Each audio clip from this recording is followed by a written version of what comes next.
Olá, olá! Boa noite para vocês! Estamos a 2 dias da Semana da Diferenciação do Atendimento Nutricional Infantil. Eu tô muito animada para poder começar essa semana que eu preparei com tanto carinho. E aí já estão acontecendo as perguntas lá na página, eu já tô colocando dicas por e-mail, dicas no Telegram. E eu abri hoje aqui à tarde a caixinha de perguntas, vou responder algumas delas agora. E durante a semana também vou respondendo todas as dúvidas de vocês, tá bom? Então, vocês podem enviar em um desses canais onde a gente tem como fazer contato, que é aqui por direct, ou nas mensagens dos stories, ou então também lá na página onde vão ter as aulas, tá bom? E eu vou respondendo vocês. Bora lá começar? Vamos puxar essa daqui. Como convencer a criança e os pais da importância da alimentação? Eita, perguntinha difícil essa, né? E a primeira coisa que eu preciso dizer é que a gente não convence nem a criança nem os pais de nada. Esse não é nosso papel enquanto profissional, a gente não tem que convencer ninguém de nada. E pensa assim, ó, quando você era criança, se a tua mãe queria te convencer de fazer alguma coisa, você provavelmente às vezes até fazia, porque existia uma autoridade, né, que te mandava fazer, mas não porque você acreditava que aquilo era bom ou que você deveria fazer, mas porque te mandavam. E essa não é a nossa intenção enquanto profissional de saúde. A gente precisa deixar, né, as pessoas tomarem as suas decisões, por mais contraditório às vezes que pareça isso. Antes eu ficava justamente querendo convencer os pais que eles precisavam cozinhar na casa deles. Não, você precisa fazer o lanche do seu filho. Eu tentava convencer a criança de que ela precisava comer determinados alimentos. E as coisas não aconteciam, porque eu não estava no meu papel real de auxílio. Eu não preciso convencer ninguém, eu preciso que eles estejam preparados para passar por um processo. Então a primeira coisa é a gente avaliar, essa família ela tá preparada, ela tá no momento realmente de desenvolver todas essas novidades que eu quero trazer para eles, que eu quero propor para eles, porque às vezes eles não estão. Eu tive uma experiência com uma família que a mãe não cozinhava nada. Ela não cozinhava. Tanto que é até engraçado porque todas as comidas que eles comiam na casa deles era pedida no iFood. Então a criança ela tinha acho que 4 anos nessa época.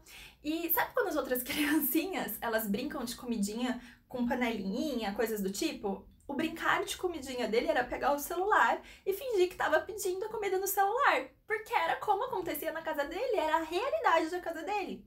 E aí, o que eu fui tentar fazer? Fui tentar mostrar para aquela família que, né, trazer o cozinhar para dentro da casa era importante, porque era uma criança que já estava extremamente seletiva, não tinha nenhuma dificuldade alimentar, mas selecionava vários alimentos. E aí eu queria, né, que eles pudessem incluir na rotina deles essa questão com a cozinha, com o cozinhar, justamente para aproximar essa criança.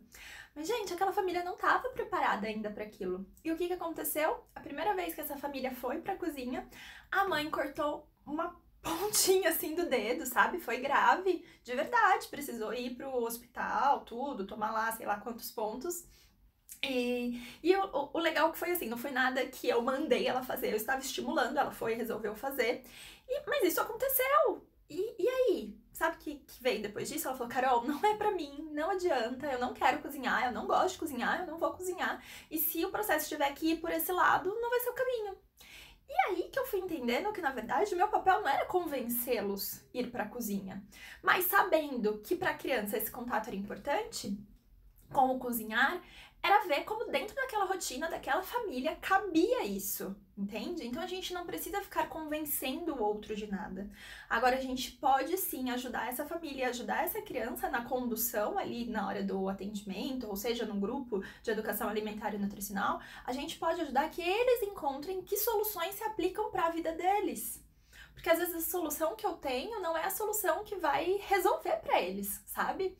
Então a gente precisa ter esse cuidado de não se colocar nesse papel de querer convencer o outro. Porque se a gente começa nesse estágio, sabe, assim, de não, eu tô aqui, eu preciso convencer essa família de fazer tal ação, de aderir tal prescrição, não vai muito longe o nosso tratamento com essa família, né? Porque não é este o papel que nós temos. O nosso papel é mostrar, assim, os fatos, mostrar aquilo que a gente sabe tecnicamente e ajudá-los a entender como aplicar isso nas rotinas deles, tá bom? E aí, para trabalhar com a criança, a gente vai trabalhar sempre de maneira lúdica, com contato, com experiência sensorial, sabendo qual que é a fase de desenvolvimento dessa criança, porque isso faz bastante diferença. Se é uma criança que está aí abaixo de 6 anos, acima de 6 anos, pré-adolescentes, adolescentes, se é introdução alimentar, então os bebês, porque isso muda muito o cenário e a minha condição como profissional. Eu não atuo com uma criança de 4 anos igual eu atuo com uma criança de 8 anos, né? Então, a gente precisa ter essa atenção na hora que fala de convencimento, porque não existe convencimento. A gente utiliza técnicas e metodologias para ajudar essas famílias a entenderem mais sobre alimentação e aí elas de repente falaram: nossa, é isso que eu quero agora. Para mim teria sido muito melhor se aquela família tivesse passado por outras experiências até o momento que a mãe falasse assim: nossa, Carol, agora eu estou precisando, por exemplo, que você me indique um curso de culinária, porque agora eu tô aberta para aprender, né? Então, esses cuidados da gente não se pôr numa posição de convencimento é importante. E sim, de conduzi-los mesmo a compreenderem o que é possível para eles.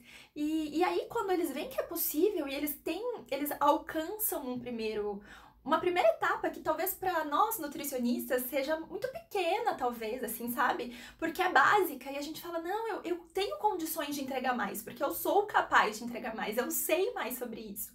Quando a gente tira da cabeça esse ponto, não quer chegar lá no topo, dá uma meta aqui, ó, pra eles, trabalhei numa meta pequena aqui com eles e eles conseguem, e eles voltam e falam assim: eu consegui. Então, por que, por exemplo, trabalhar com a criança que ela tem que comer determinado alimento quando eu poderia trabalhar simplesmente que ela pôr na boca já seria suficiente? E aí ele fala: eu consigo! E se eu consigo isso, quantas outras coisas eu consigo também, tá? Então, o meu parecer sobre convencimento é esse, que a gente não tem que convencer ninguém, ok? A gente tem que trabalhar assim, de maneira a somar com a situação que eles estão agora. E se eles estiverem dispostos, a gente vai falar um pouquinho sobre isso durante essa semana, as escalas, né, de mudança, se essa família estiver disposta, aí eu ofereço as opções e eles vão decidir junto comigo o que fazer. Eu não convenço ninguém, ok? Bora lá para outra pergunta. Para trabalhar seletividade é preciso muitas sessões? Então, não existe um número. Quando eu vou trabalhar com uma criança que tem alguma seletividade alimentar, eu não falo para a mãe assim: olha, eu vou precisar de 3 sessões, de 6, de 10. Eu tenho uma estimativa perante as dificuldades que eu vi durante a anamnese, as dificuldades que eu observei naquele primeiro grupo também, porque a gente tem essas duas condições, né, de trabalhar com as famílias em grupo ou trabalhar com a família individualmente numa consulta. Mas seja como for, eu observo essa criança, então coleto esses dados e aí eu, depois disso, olho e falo assim: olha, eu estimo que eu preciso de X sessões, pelo que eu tô vendo aqui, por tudo que a gente vai ter que trabalhar, mas pode ser que sejam mais ou menos. Vocês estão preparados para esse processo? Porque realmente trabalhar com seletividade alimentar, dificuldades alimentares, é um processo, leva tempo para a gente conseguir ir resgatando com a criança aí esse contato com o alimento. Então, o que eu gosto de falar para a família é que existe uma estimativa. Precisa de muitas sessões, geralmente? Depende do estágio da criança. Tem crianças que, às vezes, em 2 encontros, você percebe que nada tem a ver com seletividade alimentar, sabe? Assim, no sentido de que a criança, ela precisa, na verdade, de oportunidade, ela precisa de autonomia. E quando ela vai lá e ela pode fazer e ela pode desenvolver, ela se abre, ela experimenta tudo que você ofereceu e tá tudo bem. Então, aí você vai precisar de 2, 3 sessões. E tem outras crianças não, que elas já têm uma dificuldade alimentar que vai precisar de mais tempo, que vai precisar trabalhar a família. Então, a gente vai precisar de sessões com os pais, vai precisar de sessões com a criança. E por isso que varia tanto, tá? As minhas alunas também, sempre pelo que a gente conversa, isso varia, não tem um padrão. Então, o ponto é: veja quanto você precisa, estime quanto você acredita que você precisa e mostra pra família: olha, a minha estimativa é essa. E durante esse processo, se você estimou que são 6 encontros, durante esse processo, a gente vai conversando pra ver se vai precisar de mais ou de menos. Quando eu trabalho com grupos para trabalhar a seletividade alimentar, Eu tenho tanto os grupos que eu faço nas escolas, que é anual, então a gente vai se encontrando a cada 15 dias, mas também já fiz grupos de 5 encontros que tiveram resultados fantásticos. E aí eram quinzenais, então dava um pouquinho mais que 2 meses com essas crianças, sempre com contato, com atividades, com metas. Então não tem um número, eu não posso te falar um número certo, porque vai depender do caso dessa criança, tá bom? Bora lá para outra. É aconselhável atender a criança sem seus pais? Ok. Eu acredito que cada um encontra o seu protocolo de atendimento ideal, né?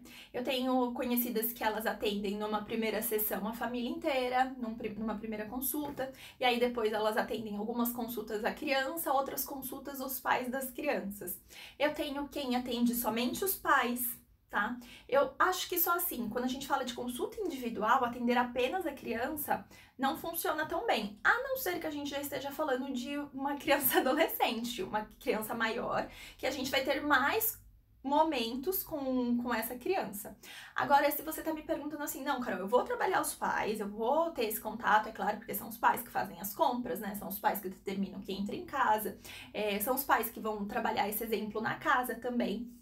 Mas eu quero ter um momento só com a criança. Isso é possível? Sim, é possível, é super possível. Eu mesma tenho vários encontros onde eu fico só com as crianças. E vou fazer as atividades de educação alimentar e nutricional com elas, vou aplicar a ferramenta de coaching nutricional com elas, ou qualquer outra metodologia ali que eu veja que é interessante para aquele caso, para trabalhar exclusivamente aquele momento com a criança, e depois eu dou um parecer para a família de como que foi esse encontro dentro do que eu acordei com a criança de contar para a família. Porque eu também não acho válido a gente atender uma criança, sabe? E aí depois ir lá e meio que fazer... Eu sei que não é fofoca, mas é o que parece para a criança, que a gente foi fofocar sobre o nosso atendimento para os pais. Porque às vezes, gente, a criança conta pra gente, quando ela tá sozinha, coisas que ela não tem coragem de falar quando tá na frente dos pais, né? E aí o meu trabalho com eles é justamente de empoderá-los para eles terem essa condição de falar na frente dos pais aquilo. Eu já tive, por exemplo, uma criança que ela se sentia extremamente chateada com a maneira como a mãe falava com ela com relação ao peso dela. E ela não expressou isso em nenhum momento que estava que estávamos todas nós, né, no atendimento. Quando a gente ficou um dia sozinha, só eu e essa criança, para fazer uma atividade, ela falou assim, eu fico muito triste porque a minha mãe só me traz aqui porque ela acha que eu sou gorda. Então, olha que pesado isso. E aí vou eu falar isso pra mãe dela, sendo que ela naquele momento confiou em mim? Não. Aí eu fui trabalhar com ela pra gente conseguir expressar isso pros pais. E quando ela conseguiu falar isso pros pais, que ela colocou isso pros pais, gente, mudou da água pro vinho. Porque aí a mãe, foi a primeira vez que a mãe percebeu que ela falou assim, gente, é verdade, essa forma que eu lido, que eu falo com ela, já é pra mim tão rotineira que eu não percebi o quanto eu tava magoando ela. Eu achei, porque pai e mãe não quer em momento nenhum fazer mal pros filhos, sabe? Ela falava aquilo acreditando que tava fazendo bem pra filha, dizendo assim, olha, do jeito que tá indo, do jeito que você tá comendo, você não...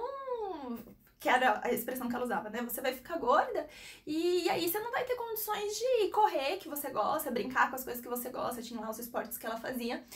E ela achava que ela tava fazendo bem falando aquilo, tentando controlar dessa maneira, mas não tava. E quando isso passou, gente, mudou totalmente. A criança diminuiu o nível de ansiedade, né? Eles começaram a interagir mais entre eles e a alimentação dessa criança mudou muito e ela foi perdendo peso gradualmente, foi ganhando altura e hoje tá super bem. Aliás, vamos lá, próxima pergunta. Fala sobre crianças com paladar viciado em doces, como agir? Então, crianças com paladar viciado em doces, eu não vou querer tirar tudo deles de início. Esse é o primeiro ponto, a gente tem que tomar cuidado com esses retirar, sabe? Então, a gente vai trabalhar primeiro, pelo menos essa é a minha condução, redução desses açúcares, e eu vou justamente ver com a criança em que momento ela tá. Tem uma atividade que eu gosto de fazer que é, vamos supor, se essa criança ela toma suco natural até, mas com 5 colheres de açúcar. Esse é o relato. Então eu faço esse mesmo suco, 5 colheres de açúcar, 4 colheres de açúcar, 3 de açúcares, 2 e 1, e eu dou pra ela provar pra ver se faz tanta diferença assim, se é um padrão de costume de adição, ou se não, se ela realmente tem necessidade de tomar daquele jeito. Se realmente tá no 5, então eu vou trabalhar com ela o que é possível da gente reduzir. Sempre colocando exatamente assim, o que é possível pra você hoje, o que você acredita que a gente consegue mexer aqui, depois de ter feito as atividades de educação alimentar e nutricional. E aí a gente vai fazendo essa redução gradual, ao mesmo tempo que vai fazendo inclusão de outras coisas gradualmente. E às vezes a criança, na verdade, não a criança, né? A própria família faz essa adição de alguns açúcares por padrão. E quando é assim, a gente muda rapidamente. Agora não, se a criança realmente está com um paladar viciado, aí você vai precisar de mais tempo e modificações de inserção em receitas. Então eu procuro trabalhar ainda com receitas doces, mas com ingredientes mais naturais primeiro. Então eu faço essa primeira etapa, para depois partindo para as reduções, ok? E o meu foco, ele na verdade, ele não tá tanto na redução, ele tá mais na inclusão, até porque eu realmente acredito, não só acredito, né, os próprios estudos falam isso, quando a gente foca em uma meta de saúde positiva, a partir do momento que a gente passa a conquistar essa meta de saúde, a gente vai expandindo para outras, sabe? Quando eu consigo, por exemplo, fazer a atividade física regular, eu passo a também comer mais salada e a comer mais frutas. Por que isso? Porque eu vou conquistando pontos e etapas. Então, trabalhar às vezes com foco na redução não é tão positivo quanto na inclusão. É claro que dependendo do nível de doce que essa criança tá comendo, você vai ter que trabalhar algumas reduções, mas não com foco nisso, sabe? Isso é mais uma coisa no atendimento. Então, é assim que eu faço. Aqui. Como trabalhar com pais que têm pouco tempo para os filhos? Eu acredito que primeiro, sabendo que essa é a realidade de muitas famílias mesmo, que precisam deixar seus filhos, às vezes 7 horas da manhã na escolinha, e essa criança vai ficar o período integral na escola, vão buscar ela às 7 horas da noite, e a criança já vai meio que dormindo para casa, né? E, gente, não cabe a nós julgar o que essa família decidiu fazer, porque a gente não sabe as necessidades deles, o porquê, né? Então, se essa é a realidade, a gente vai trabalhar com essa realidade. E quando a família nos procura para pedir ajuda, é justamente entender o quão dispostos eles estão para essas mudanças. E não só o quão disposto, mas o que vai caber dentro dessa rotina deles. E aí, eu gosto, voltando naquele assunto inicial, da gente não convencer ninguém, eu gosto de mostrar opções, mas provocar essa família a encontrar soluções para eles. Muitas vezes a família sabe exatamente o que tem que fazer, gente, exatamente. Mas ela não parou para pensar sobre, ela não parou para refletir sobre isso. E aí você vai fazendo algumas perguntas para essa família, o que é possível nesse momento, o que você já fez que deu certo, né? O que é o teu objetivo vindo aqui me procurar, como que você acredita que são as ações para você poder encontrar chegar nesse seu objetivo. E isso já vai dando para eles uma clareza muito grande de quais são os passos, e às vezes a mãe mesmo fala assim, não, realmente, para eu conseguir atingir o que eu vim aqui buscar com você, eu vou precisar ou eu sair 1 hora mais cedo do serviço, ou acordar 1 hora mais cedo, ou então eu vou ter que chamar alguém para me ajudar com isso em casa, porque eu não dou conta de fazer. Não tem certo ou errado, sabe? Vai ter o que se aplica à rotina deles. Senão também não adianta, a família vem, a gente vai lá e fala um tanto de coisa, ó, faça assim, faça assado, não cabe na rotina deles, eles vão embora e fica por isso mesmo, né? E então o meu trabalho hoje, ele tá focado em fazer a família enxergar o que cabe na rotina deles. Eu mostro sim o que é o ideal, sabe? E eu falo exatamente isso pra eles. Olha, existe o ideal e existe o possível. Então o ideal é o nosso foco, é onde a gente mira, é o que a gente quer, é o que a gente deseja, né? O cenário ideal. Porém, vamos trabalhar primeiro com o possível. O que é possível hoje? E aí a gente passa a trabalhar essas metas possíveis, e conforme eles vão se empoderando disso, a gente vai chegando mais perto desse cenário ideal, tá bom? Essa aqui, ó, tudo sobre nutrição materno-infantil. Eu fiquei pensando se eu ia clicar nela ou não, porque é impossível falar sobre tudo sobre nutrição materno-infantil. Mas o que eu posso dizer é uma área que está crescendo, né? Os pais, eles estão mais preocupados em procurar um nutricionista materno-infantil, porque antes a gente passou uma época, eu diria, um pouco tenebrosa, onde simplesmente as famílias, quando iam falar de alimentação, elas procuravam exclusivamente o pediatra. Hoje, não. A gente já tem mais famílias que sabem sobre a existência do nutricionista materno-infantil, sobre a importância de procurar o nutricionista materno-infantil e que buscam isso mesmo. Então, primeiro ponto, uma área crescente na nutrição, com toda certeza. Fora isso, é uma área que a gente fala que é um nicho, né? Nutrição materno-infantil é um nicho, mas que a gente tem que tomar cuidado também para dizer assim, eu sou um nutricionista materno-infantil, ou então eu sou um nutricionista que atende crianças, e aí atende geralzão e não se especializa em geralzão. O que eu, Carolina, gosto? Eu acredito que a gente precisa pôr foco nos nossos estudos e foco nas metodologias que a gente utiliza para o tipo de grupo que a gente trabalha. É muito diferente eu trabalhar com uma família que está passando fase de amamentação, que é diferente da introdução alimentar. Ali ainda tá, né, um pouquinho mais junto, mas introdução alimentar é diferente da criança de 2 anos que tá indo pra escolinha. É diferente da criança de 6 anos que começa para a escola, que tem lá os lanches da cantina e que já tem uma questão social do grupo muito maior. Diferente de uma criança que está entrando na adolescência. É diferente quando a gente fala de trabalhar seletividade alimentar e trabalhar obesidade. É diferente quando eu trabalho alergias alimentares do que trabalhar diabetes. Então, eu acredito sinceramente que o profissional que vai se destacar nessa área, pouco a pouco, ele vai subnichar dentro dessa área. Então, não é simplesmente que ele é só um nutricionista materno-infantil, mas eu sou um nutricionista materno-infantil com foco em ou determinada idade, ou determinada situação, porque senão daqui a pouco simplesmente, é nutricionista, atende crianças e tudo bem, mas tem aquela outra ali, ó, que é uma nutricionista que atende crianças na seletividade alimentar de 3 a 6 anos. Então esse é o caso do meu filho, então eu quero levar nessa, não naquela que atende geralzão. Eu não estou dizendo aqui, é claro, que um profissional que atende todas as áreas dentro da nutrição materno-infantil é um profissional ruim. O que eu tô colocando é a minha visão de que, no longo prazo, o profissional que conseguir subnichar dentro da nutrição materno-infantil, ele vai estar ele vai estar um degrauzinho maior do que aquele que não subnichar, tá bom? Minha impressão. Então, quem vai trabalhar nessa área, ela precisa ter o foco de colocar o estudo dela, ou pelo menos na maior parte dos pacientes que chegam até ela, até porque a gente tem muito curso, muito congresso, muito material para ler, e se a gente não foca, a gente não se aprofunda nisso, tá bom? Bora para outra. Ideias para captar clientes para quem está iniciando a carreira em nutrição materno-infantil.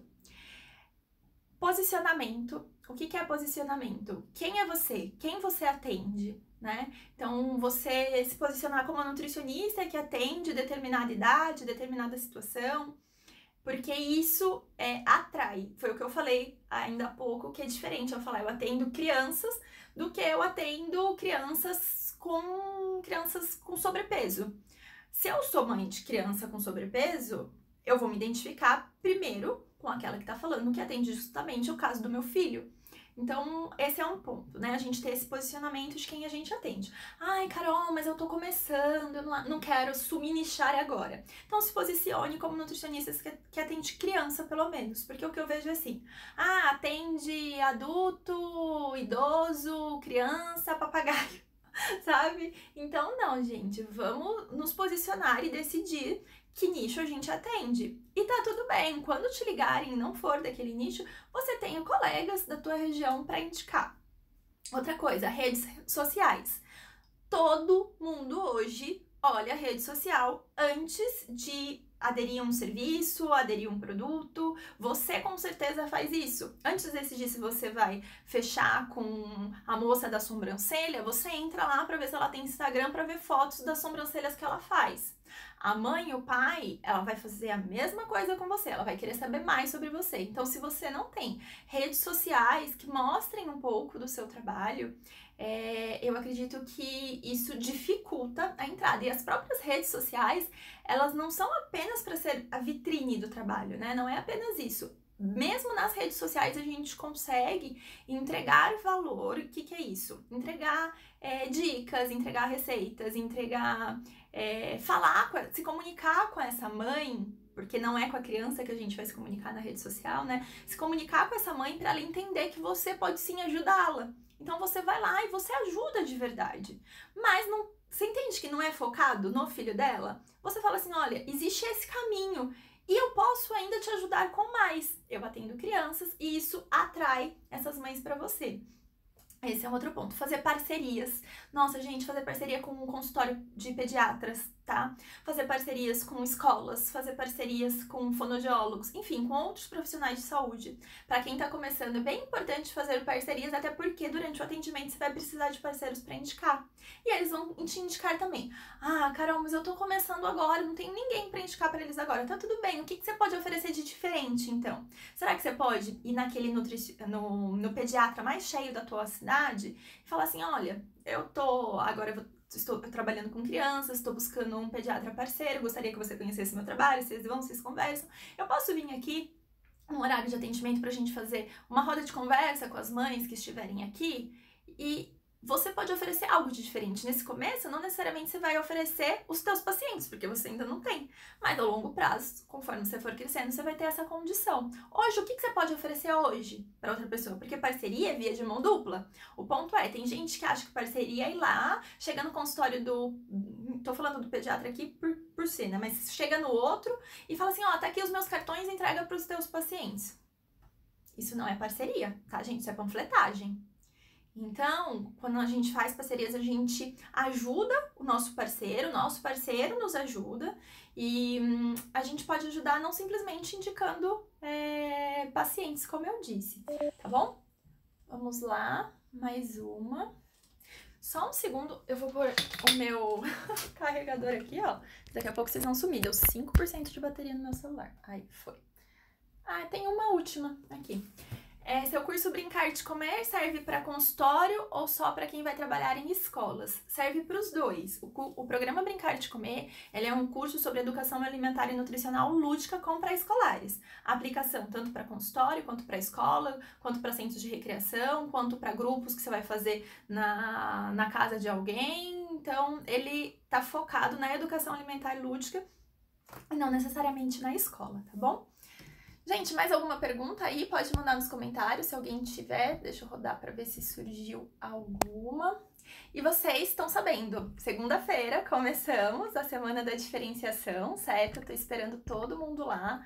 A gente precisa estar inscrito, não é aqui no Instagram, nos stories, nada disso que vai ser a semana, numa página separada. Então, quem tá inscrito vai receber o link via e-mail para poder acessar. E lá a gente vai ter as aulas onde eu vou falar sobre uma metodologia de diferenciação no atendimento, como que você faz para ter mais adesão, para encantar, para motivar. Porque o que acontece? Nós temos várias condições, como eu estava falando, dentro do atendimento para criança, certo?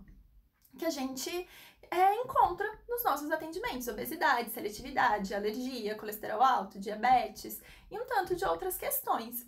O ponto é, como é que eu faço para envolver essa família no tratamento?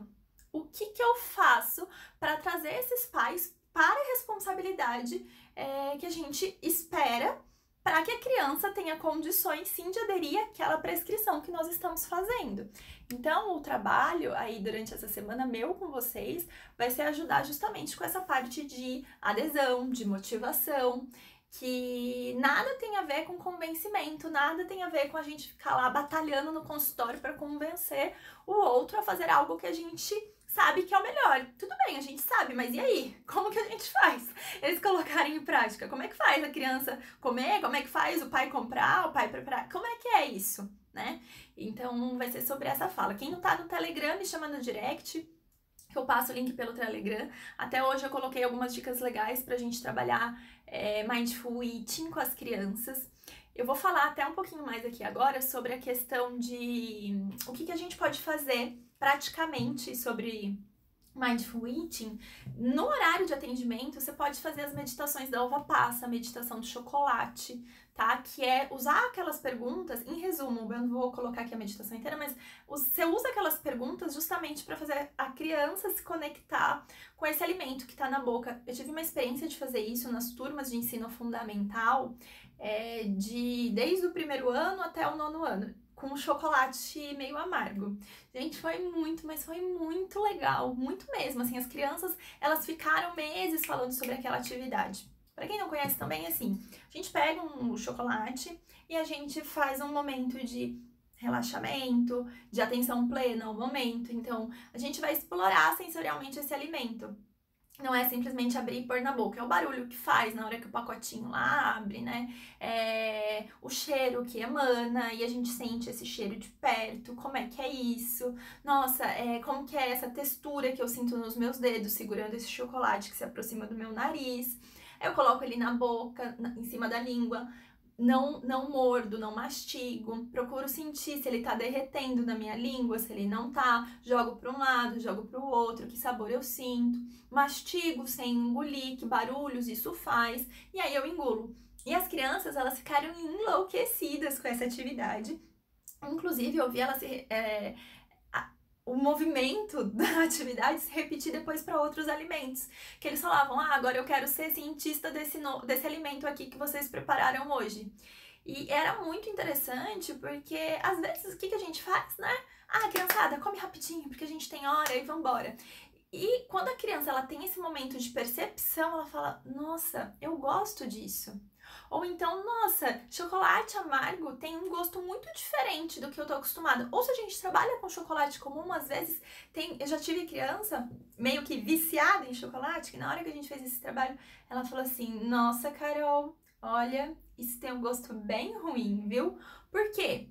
Porque não é um comer pelo prazer do chocolate. É um hábito que está instaurado já, às vezes ligado a gatilhos que acionam esse hábito, e aí a criança come sem nem perceber, do mesmo jeito que acontece com o adulto. E aí nós vamos sim fazer esse trabalho com eles, isso a gente pode fazer no nosso horário de atendimento, mas também ensinar as famílias a fazer durante as suas próprias refeições, tá ok? Então, estou esperando vocês na nossa semana da diferenciação. Um beijo, até segunda-feira. E qualquer dúvida, me manda lá no direct, quem não tá sabendo da semana, tá precisando do link, que eu passo pra vocês, tá certo? Boa noite, tchau, tchau!